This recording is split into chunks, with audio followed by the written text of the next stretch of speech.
महाराष्ट्राचा आवाज आपल्या हक्काचा। भारतात बेकायदा वास्तव करत असलेल्या एका बांगलादेशी महिलेला उल्हासनगर गुन्हे शाखेच्या पथकाने अटक केली आहे।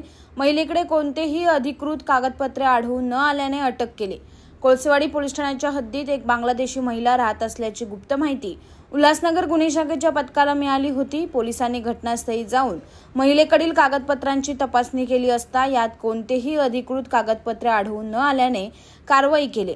या महिलेवर विविध कलमान्वये गुन्हे दाखल करण्यात आले। तसेच एका महिन्यात उल्हासनगर गुन्हे शाखेच्या पोलिसांनी 8 बांगलादेशी नागरिकांवर कारवाई केली। त्यामुळे शहरात अनेक ठिकाणी छुप्या पद्धतीने बांगलादेशी व्यक्ती राहत असल्याचं निदर्शनास आलंय।